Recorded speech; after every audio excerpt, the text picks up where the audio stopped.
apa sih quantum leap ini? Apa kayak gitu. Saya searching, ternyata itu hampir selaras dengan ilmu jiji tadi, Mas. Oke. Ada di mana di saat dia merasa udah, gue harus pindah ke realita yang sebenarnya di 4D itu ada, dipindahin ke 4D. Dari yang 5D ke 4D. Segala sesuatu realita yang belum terjadi di dalam hidup kita ditarik sebegitunya biar masuk ke dalam hidup realita kita. Teman-teman, itu bagus banget quantum leaps. Kalau Mas, saya bingung, kenapa saya jualan es selalu hujan? Seolah-olah itu waktunya hujan gitu loh, Mas. Tapi waktu saya nggak jualan es, saya jualan lain, nggak hujan. Terus saya mikir lagi, ini kenapa ya? Akhirnya saya baca garis tangan ya, Mas ya. Setelah saya menemukan jati diri saya gitu loh, Mas. Ternyata saya berhubung dengan sosial. Saya sangat berbakat di bagian konsultan, baca pola, sosialisasi, dan tentang kemanusiaan. Kayak gini, jadi ada yang namanya repetisi pikiran positif. Jadi saya terjemahin dengan bahasa yang sangat-sangat sederhana. Ketika teman-teman ingin melakukan repetisi itu bagus. Repetisi yang harus dilakukan adalah afirmasi. Pikiran-pikiran positif ini diulang-ulang ketika kamu mau tidur. Itu wajib, itu harus. Kenapa? Ketika kita mau tidur, alam bawah sadar kita, pikiran bawah sadar kita itu terbuka lebar untuk ditulis ulang. Oke, untuk ditulis ulang, dia akan memberikan kesempatan kepada kita agar kita bisa menulis kembali apa sih sebenarnya yang kita inginkan, kita pikirkan, kita impikan, atau apapun tentang who are you, what do you believe, tentang siapa kamu, what do you believe, apa yang kamu percayai, dan what do you think, apa yang ada dalam pikiran kamu. Ini diulang-ulang supaya bisa tercatat di pikiran bawah sadar. Dan ketika kita tidur, pikiran kita ini akan bekerja, akan aktif. Nah, sekarang kita lihat, apa yang kamu repetisi di dalam hidup kamu? Apakah pikiran negatif? Kalau itu pikiran negatif, fokus pada masalah, maka otak kamu akan bekerja mencari masalah lain untuk masuk ke dalam hidup kamu. Begitu pula sebaliknya, ketika kamu repetisinya tentang pikiran positif, afirmasi positif, perkataan positif, udah tahu ya, pikiran kita akan bekerja mencari peluang ketika kita tidur. Sekeren itu loh, Mas, ternyata. Allah itu maha baik. Subhanallah. Ingat, waktu sunyi itu terbagi atas beberapa bagian.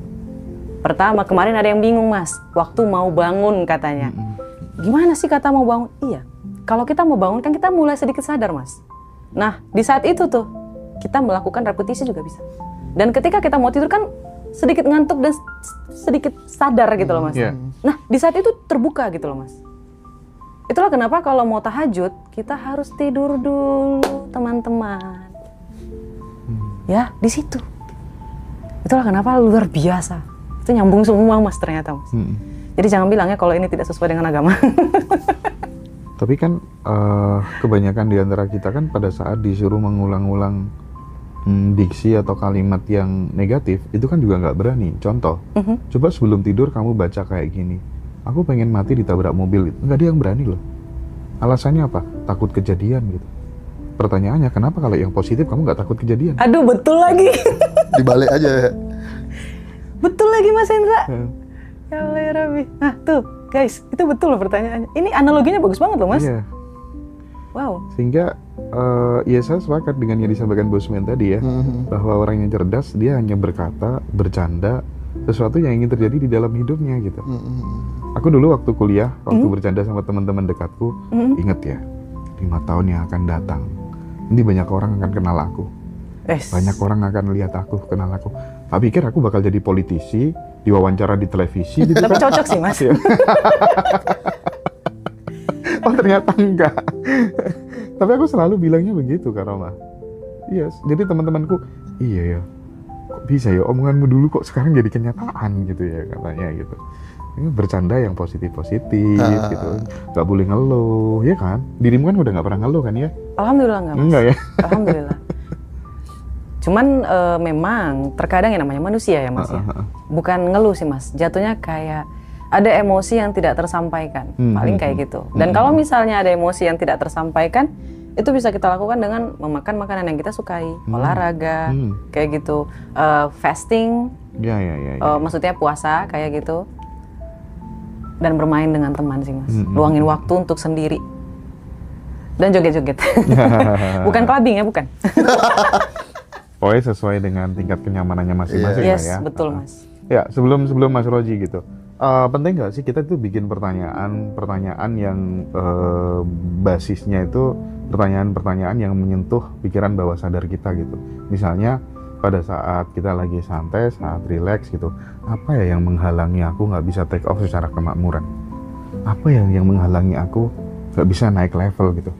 Nah, pertanyaan-pertanyaan seperti itu tuh cukup menggugah dan membantu seseorang untuk menemukan, ada yang nggak beres di dalam hidupku gitu. Itu tuh gimana, Kak Roma? Itu ilmu sadar, Mas.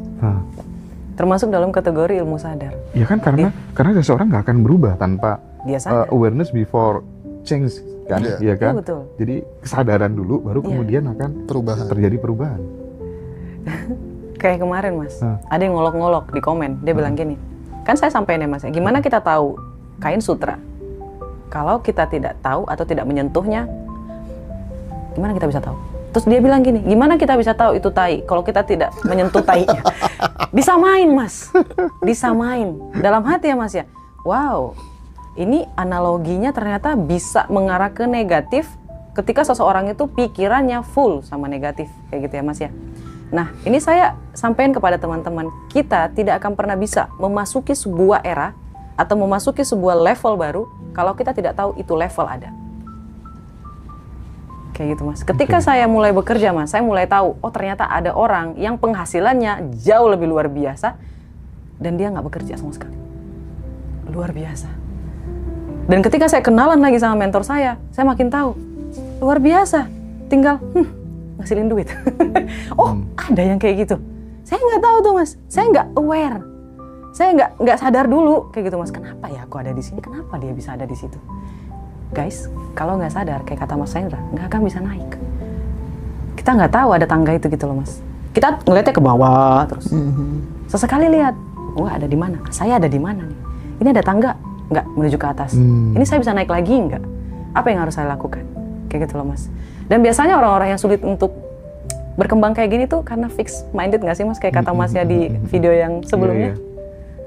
Itu hati-hati ya guys. Tolong, jangan analoginya. Mindset ya, aduh. Bener sih.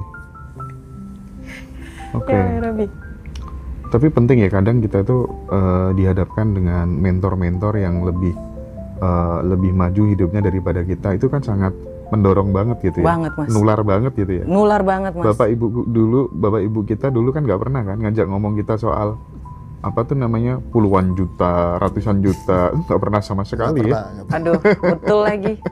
Ini ada loh Mas di buku Rich Dad Poor Dad ala Robert T. Kiyosaki. Mas baca juga? Baca dong. Itu keren banget sih Mas. Keren banget.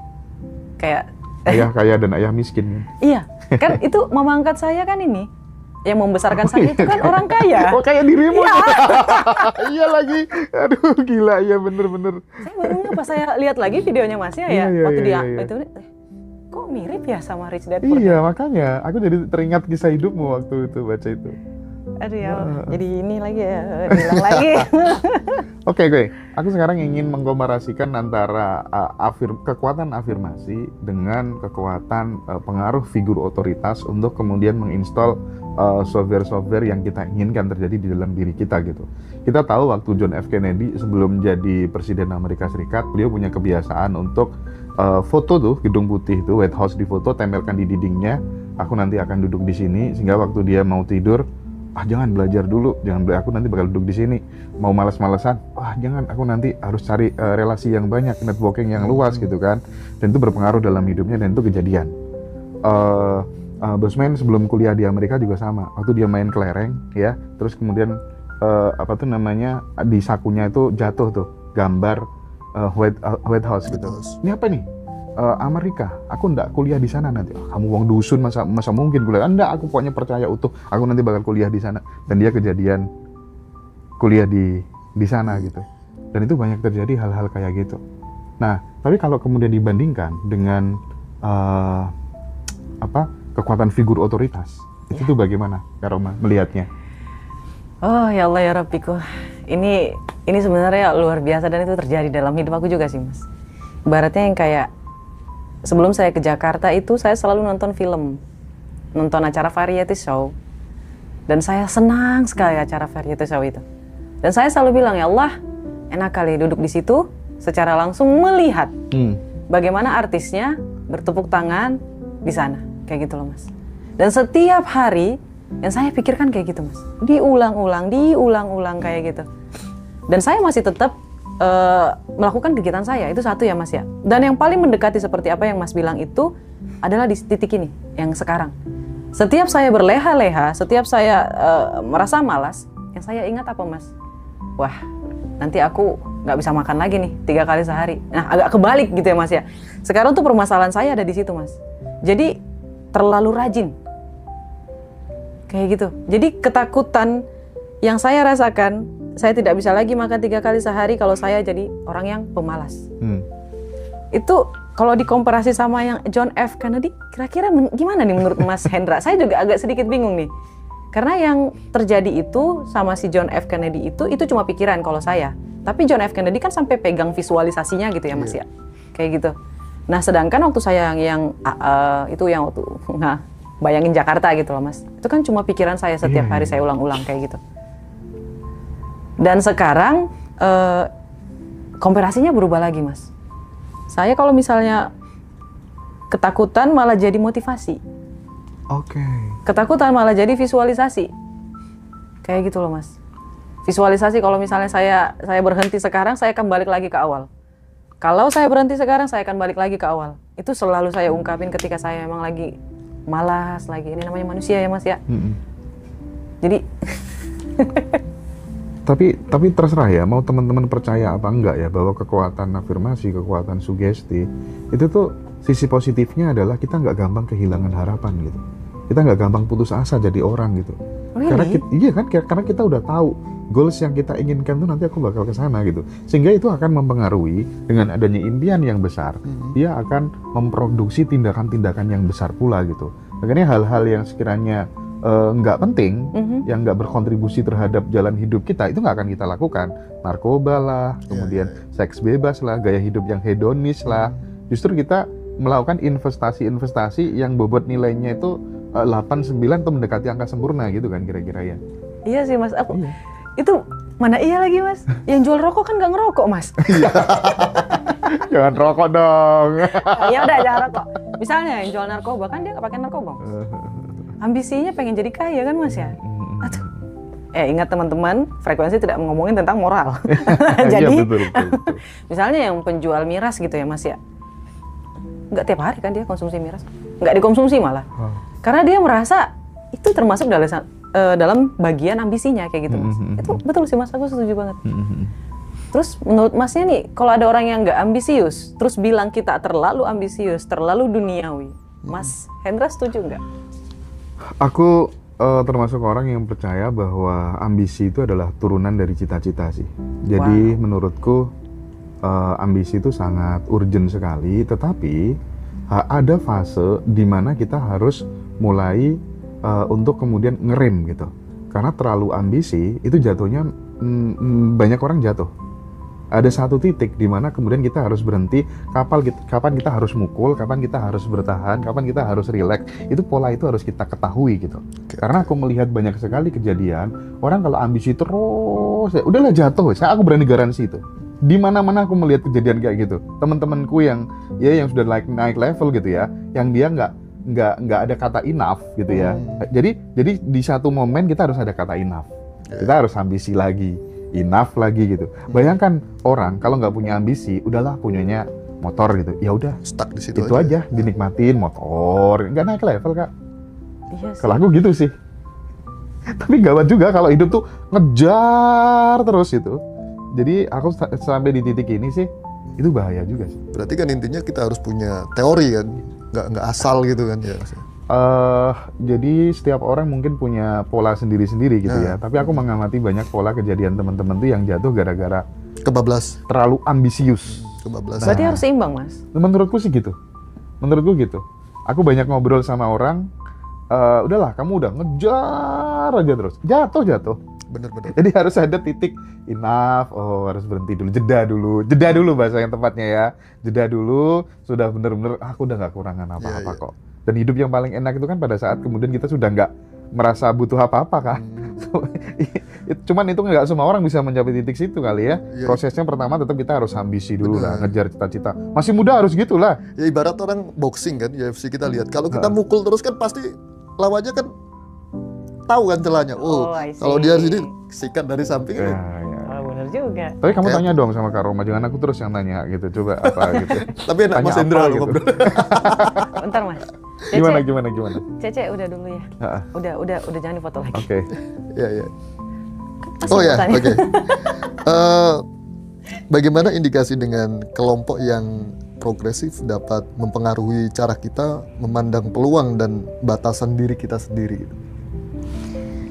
Mohon maaf Mas, sekali lagi. Ya, enak Mas Hendra kan? Iya. Enggak apa-apa, Masnya tanya lagi. Soalnya Iya, tadi saya saya pecah ulang ya, fokus. Prinsipnya Bagaimana? pokoknya identifikasi. Maksudnya kita itu kalau berada pada circle yang maju-maju itu seberapa besar gitu pengaruhnya gitu kan. Iya. gitu Untuk kan. diri kita gitu. Oke. Progresif itu berarti orang-orang yang berkembang, yang mau maju gitu Mas. Ya. Dan alhamdulillah sekarang memang saya udah seleksi Mas. Dari dulu memang saya seleksi. Di video yang kemarin juga saya udah sampaikan ke Mas Hendra bukan. Kalau saya itu memang sangat menyukai orang-orang yang ambisius. Orang-orang yang punya ambisi dalam hidupnya, punya cita-cita dalam hidupnya, kayak seksi aja gitu loh Mas. Mau perempuan, mau laki-laki, menurut saya orang yang punya ambisi, mimpi, cita-cita adalah orang yang seksi. Oke. Kenapa bisa seksi? Pertama, omongannya nggak akan jorok Mas. Serius. Kan saya perempuan ya Mas. Iya. Laki-laki yang sukses rata-rata umurnya 35 ke atas semua. Kayak gitu. Dan alhamdulillahnya saya ketemu Mas Rozi, saya ketemu Mas Hendra, ketemu Habib, ketemu mentor saya, ketemu Pak Royke juga yang mentor saya dalam komunikasi kayak gitu. Itu omongannya nggak ada yang jorok Mas. Tapi ketika saya compare lagi sama orang-orang yang merasa enough, merasa kayak enough-nya itu bukan enough yang baik untuk naik ke atas, bukan, tapi kayak ya udahlah mau gini aja mau gimana. Kayak gitu ya Mas ya, nggak ada ambisi, nggak ada cita-cita, nggak ada tujuan. Itu omongannya apa ya bilangnya ya, kayak verbal abuse, I don't know, karena mungkin beda gender kali ya Mas ya. Nah ini yang saya compare, makanya saya senang gitu, makanya saya selalu pengen ketemu Mas Hendra, Mas Roji untuk bisa ngobrol gitu. Karena teman perempuan yang bisa saya ajak ngobrol tentang ilmu kayak gini tuh bisa dihitung jari Mas. Kecuali sahabat saya yang itu emang dia masih bisa. Tapi selain dari dia, kalau misalnya dia udah kerja gimana? Kayak gitu. Itu yang pertama. Kalau misalnya mempengaruhi perkembangan, iya sih Mas. Hati-hati dalam berteman. Mungkin banyak nih teman-teman yang bilang kayak, wah, teman-teman itu kan nggak boleh dipilih-pilih Kak Roma. Ya harus. Karena energi itu menular Mas. Energi itu menular. Kita ngomongin bisnis dikirain flexing. Kita ngomongin pencapaian dikirain flexing. Yeah. Ketika kita mau ngomongin tujuan hidup dikirain flexing. Semuanya jadi serba salah. Bener. Komunikasi jadi nggak ada. Kita jadi nggak nyaman, otak kita jadi suntuk. Bener banget. Fungsinya berteman apa? Tapi kalau misalnya saya ngomong, Mas Hendra tahu nggak sih buku saya bisa loh sampai ke Belanda? Ah masa? Responnya beda Mas. Iya. Kayak gitu. Beneran loh Mas, buku saya udah nyampe Belanda Iya, loh. udah percaya dong. Masya Allah, itu kan. Iya. Percaya dong. Kalau udah ngomong soal media sosial itu ya di mana-mana, nggak hanya di Belanda, di Iya, Amerika, Masya Allah, di mana-mana. tabarakallah. Kayaknya itu penonton ngaji Roso deh Mas. Dan Kak Roma pada saat acara-acara reuninya Ngaji Roso itu di Bandan Revolution itu mereka datang dari jauh-jauh tuh, dari Jerman, dari Belanda, dari Amerika, dari Singapura, dari mereka gitu memang. Oke, tapi aku tertarik ya soal yang disampaikan Kak Roma tadi. Itu artinya bahwa Kak Roma tuh oke lah ya berteman dengan siapa aja oke. Tapi untuk yang teman nongkrong pilih-pilih ya. Banget Mas. Pilih-pilih ya. Banget. Oke. Karena itu kaitannya sama vibrasi dan lain Betul. sebagainya gitu ya. Dan ada ungkapan pikiran tinggi itu berbicara tentang ide, pikiran sedang itu berbicara tentang kejadian, pikiran rendah itu membicarakan orang lain. Itu mungkin yang salah satu Betul yang lagi. menyebabkan ya. Iya Mas. Apalagi kalau misalnya nih Mas, temen saya ini cerita tentang keburukan orang lain, itu saya langsung stres Mas. Saya langsung stres, kenapa? Karena saya Betul. tahu yang namanya perpindahan energi Mas. Ketika kita ngomongin seseorang, kita akan ngalamin hal yang sama. Itu yang saya takutkan. Nah ketika dia udah mulai ngomong kayak gitu, mending saya traktir dia makan deh. Kita pergi kemana kayak Iya gitu. sih, betul. Jangan ngomongin itu lagi kayak gitu. Lebih baik kayak gitu sih Mas, kalau menurut saya. Itulah kenapa saya milih-milih teman. Nanti kalau saya omongin dikirain saya sok suci gitu loh Mas. Iya. Mas Arif juga sering ngasih pesan ya. Copy data kesuksesan yang paling cepat itu adalah ketika kita ketemu langsung. Wah, Masya Allah. Bener loh itu, tangan bener loh. Bahkan copy data jarak jauh aja kita bisa kok. Bener. Lewat apa tuh namanya, Itu serius, atensi, Mas? koneksi, intensi gitu ya. Itu kan, itu tuh rumusnya Mas Harim tuh kayak gitu. Copy data kesuksesan jarak jauh gitu. Saat Oke. kemudian kita memberikan atensi kepada orang, kita terkoneksi, intensi gitu. Dan aku ngalamin sendiri. Ya, kalau mau cepat, lebih cepat ya ketemu langsung ya. dong. Offline ya, Mas, ya? Langsung. Iya. Oke. Jadi itu sangat ngefek, makanya butuh mentoring tadi kan, butuh Itu mentor. butuh, Mas. Ya kan? Butuh. Aku juga sama kok, pas lagi gitu, ngecasnya ya langsung WhatsApp salah satu orang yang aku kagumi gitu. Mau ketemu gitu ya. Dan itu penting ya. Iya. Kapan tadi kita sempet ya ngecas di mana? Mojokerto ya? Mojokerto itu orang keren banget tuh. Wah, keren. Dia nggak mau in frame kamera. Oh, jangan dibahas itu. Oh gitu. Itu tuh keren Masya banget. kita Keren dikasih. banget ya, Mas ya. Aduh, pokoknya Luar biasa Luar ya, Mas biasa ya. ya Itu pengalamannya nanti- juga. Nanti di balik kamera kayak bisa cerita ya, Mas ya. Iya. Bisa. itu bakal seru ngaji Roso kalau pikiran-pikiran beliau kita tuangkan nanti ya. Iya. Ya mudah-mudahan kita ada kesanggupan ya. Mudah-mudahan. Ada kesanggupan untuk menerima challenge beliau. Saya tuh gitu mau ya. keluar dari rumahnya masih berat banget. Iya, aduh. Pengen duduk aja di sana. Aduh, keren sih, itu orang Pengen cerita keren terus, sih. Mas. Ya, kita yang pengen duduk di sana gitu loh. Padahal waktu itu sudah berjalan sampai hampir malam kan masih kita di sana. Wow, pasti seenak apa itu ngobrolnya. Udah bisa ketebak sih itu, Mas. Mudah-mudahan nanti kita bisa ini ya. Amin, Allahumma amin. Jadi Semoga dimudahkan. prinsipnya gini ya Kak Roma ya, kalau Iya. misalnya dalam konsep untuk kemudian menanamkan apa tuh program-program yang baru di pikiran bawah sadar itu kan metodenya kan banyak. Iya. Jadi semakin banyak metode yang kita gunakan dan kita relate, kita nyaman, semakin cepat gitu kah? Atau gimana? Atau udahlah telateni satu metode aja gitu? Atau seperti apa? Kemarin saya ngelihat kelasnya Teh Febi. Hah, Ada brosurnya. yes. Ada satu perkataan yang sangat mengganggu mata saya gitu loh, Mas. Hmm. Quantum leap. Ya, quantum leap. Oke. Ya, saya searching tuh, Mas. Apa sih quantum leap ini? Apa? Kayak gitu. Saya searching, ternyata itu hampir selaras dengan ilmu jiji tadi, Mas. Oke. Ada di mana di saat dia merasa, udah, gue harus Kembaliin. pindah ke realita yang sebenarnya di 4D itu ada. Dipindahin ke 4D. Dari yang 5D ke 4D. Segala sesuatu realita yang belum terjadi di dalam hidup kita, ditarik sebegitunya biar masuk ke dalam hidup realita kita. Teman-teman, itu bagus banget quantum leaps. Kalau misalnya TVB maju lagi tentang quantum leaps, kayaknya saya mau hadir deh. Kapan-kapan ketemu sama TVB ya? Iya, yang bahas tentang quantum leap itu saya penasaran Iya, banget tuh, Mas. iya. Padahal baru sekilas loh, Mas. Kan saya buka Instagram gitu ya, Mas ya. Terus langsung teng quantum leaps. Apa ini? Ternyata saya ngalamin, Mas. Iya. Ini kayak ilmu jiji yang luar biasa itu loh, Mas. Ini kok bisa saya nggak punya kayak gitu loh, Mas. Apa yang kurang dari saya? Coba kalau saya bayangin saya punya itu, saya nikmatin, saya syukurin, saya ikhlasin. Mungkin kayaknya lebih keren penjelasannya TVB kali ya, Mas ya. Jadi prinsipnya teman-teman selama 24 jam, selama 1 hari 1 malam, luangkan waktu 5 menit atau berapa untuk dalam kondisi yang sangat rileks, di alpha state mungkin ya. Terus kemudian bikin panggung imajinasi gitu. Ketika teman-teman meng-create panggung imajinasi, bayangkan di tempat yang sangat rileks, damai gitu ya. Dan pokoknya peaceful lah ya. Terus kemudian hadirkan rasa syukurnya, rasa bahagianya, emosinya dihadirkan sekarang gitu, bahwa itu udah kejadian gitu, dan bahagia banget. Itu quantum leap ya teman-teman ya. Dan itu sangat membantu sih, sangat membantu. Bahwa sadar kita menginginkan apa, kita kayak dibaca semesta itu bisa jadi merespon gitu, oh ini orang ini pengen kejadian kayak gini gitu ya. Dan itu ilmu yang kalau bahasa Kak Roma itu usaha intuisi. Nah, gitu ya. Betul lagi. Iya nggak sih? Iya, menciptakan Alhamdulillah. panggung imajinasi untuk mengubah jalur takdir kita. Kamu pernah nggak sih?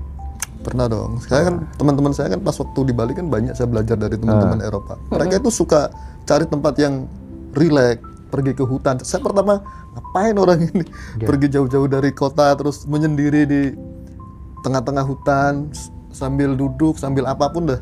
Yang penting mereka rileks. Itu sudah Tapi dilakukan banyak orang. yang Rozi pelajari, habit mereka tuh orang-orang bule pada saat liburan tuh yang perlu kita contoh tuh apa? Misalnya pas dia lagi berada di pinggir kolam gitu kan, apa? Yang perlu kita contoh ya mereka bisa melepaskan gitu loh. Sadar ini ini apa namanya kebutuhan saya untuk afternya gitu. Jadi mereka itu relax, melepaskan penat mungkin ya, mencari imajinasi dan mereka lihat sendiri kan, bule-bule hidupnya kan. Mereka kan tahu kan kapan kemudian waktunya bekerja dan kapan waktunya istirahat, relaksasi kapan diri waktunya ya, benar healing. banget. Dan pada saat di pinggir kolam rata-rata ya 90% bule itu baca buku loh. Baca buku. Saya seneng banget baca buku, Mas. Kalau ngeliat laki-laki baca buku, Mas, Jangankan di pinggir kolam tidak loh, suka Mas. saya. Mereka di pinggir pantai pun pasti bawa buku gitu loh. Iya, Mas, betul. Nggak pernah lepas dari buku. Bahkan ngapain aja di tengah hutan dimanapun saya lihat, saya kan dulu sempat jadi guide kan. Nganter mereka itu setiap hari bawa buku. Dan ada beberapa buku yang saya simpan di rumah gitu loh, Masya Allah. yang dikasih ke saya. Nah, mereka tahu itu. Kalau kesadaran kita seperti mereka kan ya, mungkin kehidupan kita bisa berubah gitu loh. Aku pengen menggali tadi yang Karoma, yang soal apa tuh namanya, Apa tuh, Mas? penyerahan diri tadi loh, mengakui kekurangan kita gitu loh. I see. Ya, itu ya. tuh untuk membedakan bahwa kita tuh memang benar-benar itu bukan sebuah penyerahan diri, tapi itu adalah ya memang kamu lemah aja jadi orang gitu. Itu membedakannya gimana kira-kira gitu? Kita kan tidak mengumbar, Mas. Kita kan ngakunya ke Allah. Allah kan maha segala-galanya. Iya, iya. Kita mengakui kelemahan kita. Ibaratnya kita mengakui, kita bersedih hati, tapi kita masih meminta. Ya Allah, aku merasa aku tidak kuat lagi, aku tidak sanggup lagi. Mohon pertolonganmu. Itu kan kita mengakui kita butuh, sangat-sangat butuh sama Allah Subhanahu Wa Taala, kayak gitu loh, Mas Hendra. Itu bukan sebuah kelemahan kalau menurut saya. Justru kayak sebuah pengakuan bahwa kita itu manusia yang memang tidak sempurna dan masih ciptaan Allah Subhanahu Wa Taala. Kayak mengakui sebagai hamba nggak sih, Mas? Kalau menurut saya, Mas, ya. Iya. Oke deh, menarik itu ya. Aku kok kayak dejavu, Mas. Sudah pernah ngedengerin Kak Roma ngomong kayak gini ya? Oh, kita jeda, Mas. Serius.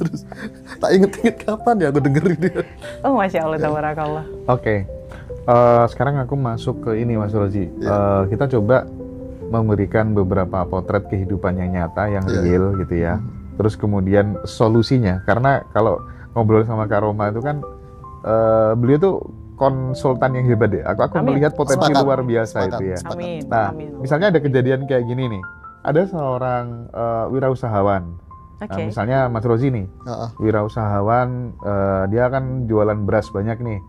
Handle banyak jualan beras di Jawa Timur gitu. Jadi teman-teman yang butuh beras nanti silakan hubungi Mas Rozi ya. Misalnya dia gagal 2 kali nih dalam usahanya lah, entah apapun itu.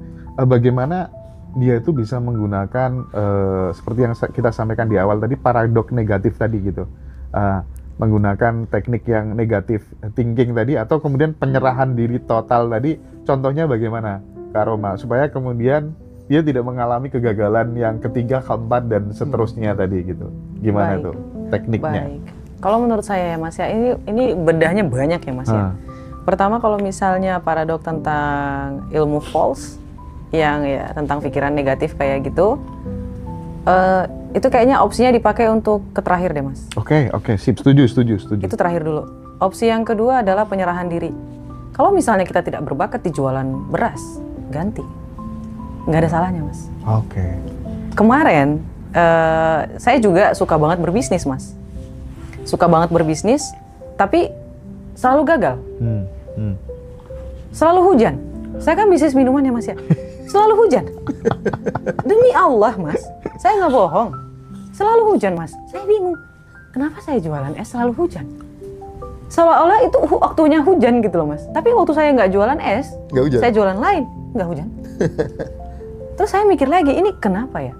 Akhirnya saya baca garis tangan ya, Mas, ya. Setelah saya menemukan jati diri saya gitu loh, Mas. Ternyata saya berhubung dengan sosial.